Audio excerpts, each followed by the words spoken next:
Assalamualaikum warahmatullahi wabarakatuh. Di sini kami akan menjelaskan mengenai doxing crime. Sebelumnya, perkenalkan nama saya Sandi Aprendi dan teman saya. Perkenalkan, nama saya Muhammad Nurul Fauzi Doa.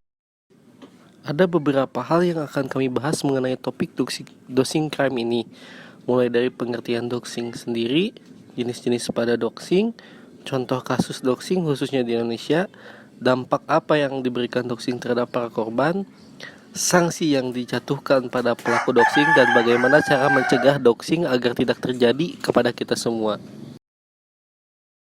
Kali ini saya akan menjelaskan pengertian perihal doxing. Yang pertama ya, dikutip dari Wikipedia, doxing atau doxing berasal dari kata dox, singkatan dari dokumen, adalah sebuah tindakan berbasis internet untuk meneliti dan menyebarluaskan informasi pribadi secara publik, termasuk data pribadi terhadap seorang individu atau organisasi.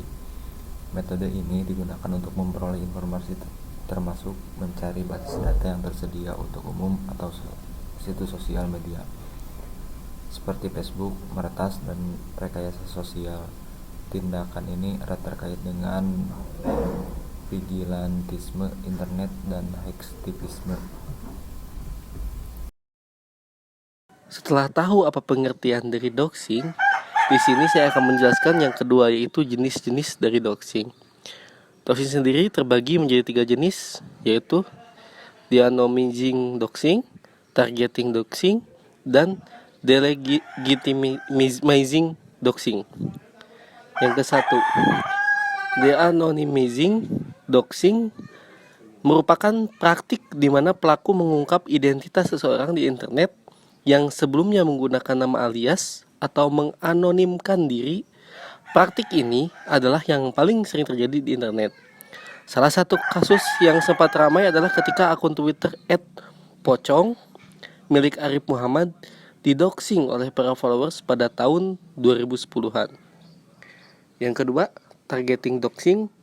Targeting doxing adalah praktik di mana pelaku mengungkap informasi spesifik mengenai seseorang di internet yang memungkinkan mereka untuk dihubungi atau ditemukan. Contoh dari praktik ini adalah ketika alamat rumah, nomor telepon, atau email pribadi milik seseorang disebarkan secara tidak bertanggung jawab di internet. Hal ini akan lebih berbahaya karena mengancam keselamatan pribadi si korban. Yang ketiga, delegitimizing doxing.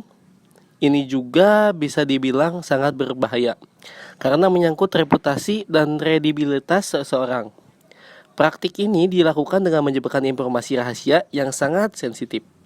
Salah satu contohnya yaitu ketika chat WhatsApp mesra seorang ulama dengan seorang wanita disebarkan di internet sehingga membuat reputasi ulama tersebut tercoreng, bahkan ditindak pidana. Contoh kasus doxing. Nah, di sini saya akan memberitahukan atau mempresentasikan sedikit contoh kasus yang pernah terjadi perihal doxing ini. Yang pertama, pada 31 Juli 2020, foto profil Facebook dua jurnalis pemeriksa fakta Tempo, Zainal Ishak dan Ika Ningtyas, disebarkan oleh akun seorang dokter hewan, Muhammad Indro Cahyono, tanpa persetujuan keduanya. Selain itu, ada 3 unggahan yang disebar akun tersebut dengan membeli keduanya sebagai jurnalis penyebar kekuatan dan teroris wabah.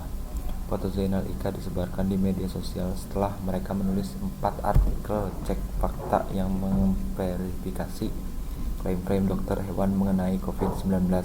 Hasil cek fakta menunjukkan klaim-klaim dokter hewan yang menjadi viral tersebut tidak benar 100% setelah diverifikasi bersama ahli dan data yang ada. Nah, itu untuk contoh pertama. Nah, untuk contoh keduanya yaitu kasus selanjutnya menimpa jurnalis para kumparan.com ketika Prabi Kartika Prabarini. Ia mendapat ancaman di akun Instagramnya setelah media tempatnya bekerja menurunkan liputan khusus berjudul menjinakkan Rizik. Pendukung Rizik Syihab menilai laporan khusus yang dibuat kumparan.com itu tidak menghormati pimpinan mereka, sebab dalam laporan itu tidak menyelamatkan kata Habib. Saat menulis nama Rizik Syihab, akun mastermeme.id teridentifikasi melakukan doxing, yaitu memuatan identitas Kartika di sosial media dengan tujuan melakukan profiling. Akibatnya Kartika mendapat ancaman dari pengikut akun mastermeme.id hingga dirisak dengan komentar yang tidak pantas karena identitas, gender, dan penampilannya. Bahkan Kartika dan kumparan.com diancam akan dilaporkan ke polisi bila tidak meminta maaf. Nah, contoh kasus yang ketiga, pada 12 Oktober 2020, usai aksi demonstrasi menolak Omnibus Law di Jakarta, identitas Ibu Pramudi AW dan keluarga berupa nik, nomor KK, alamat disebarluaskan di media sosial disertai narasi menyudutkan bahwa ia sedang membagi logistik ke perusuh. Pelaku doxing adalah sejumlah akun Twitter yang serentak membagikan, yaitu Shallow,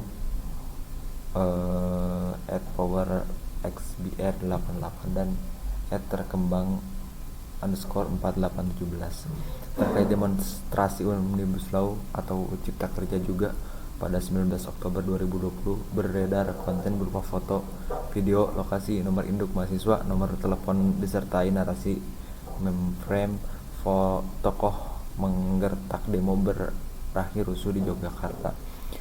Pada mahasiswa UGM Azhar Jusardi Putra, aktivis perempuan Etnawati, aktivis buruh Ardi Shihab di WhatsApp dan diunggah akun Instagram Sewordo Official dan NCI NKRI serta akun Twitter @demoanarki dan @NCI4NKRI. Yang keempat adalah dampak doxing terhadap para korban. Berikut beberapa dampak doxing terhadap para korbannya. Yang ke-1, merasa malu sehingga enggan bersosialisasi karena mendapat hinaan di publik. Yang kedua, mengalami diskriminasi karena semua rahasianya terungkap dan tidak disukai orang lain. Yang ketiga, reputasi yang rusak secara personal maupun profesional. Dampak ini lama-kelamaan juga akan berpengaruh ke aspek sosial dan ekonomi, misal sulit mencari kerja. Yang keempat, mengalami cyberbullying dan bullying di dunia nyata. Yang kelima, menerima ancaman pembunuhan. Yang keenam, mengalami kerugian finansial karena pencurian kartu kredit atau penipuan. Yang ketujuh, menurunnya kepercayaan diri dan depresi berat. Selanjutnya saya akan menjelaskan perihal poin di nomor 5, yaitu sanksi bagi pelaku doxing. Tentunya setiap ada perbuatan tentunya ada konsekuensinya. Nah, ketika kita melakukan doxing tentunya ada juga sanksi yang diberikan gitu. Sanksi untuk pelaku doxing yang mengakses komputer dan atau sistem elektronik dengan cara melawan hukum dengan tujuan memperoleh informasi elektronik dan atau dokumen elektronik, maka pelaku doxing dapat dituntut berdasarkan pasal 46 ayat 2 junto pasal 30 ayat 2 Undang-Undang nomor 11 tahun 2008 tentang informasi dan transaksi elektronik atau dikutip ITE, dengan sanksi pidana berupa pidana penjara paling lama 7 tahun dan atau denda paling banyak 700 juta rupiah. Terakhir, saya akan menjelaskan bagaimana untuk mencegah doxing agar tidak terjadi pada diri kita. Nomor 1, menggunakan VPN atau Virtual Private Network. Yang kedua, membatasi informasi pribadi yang dibagikan di internet.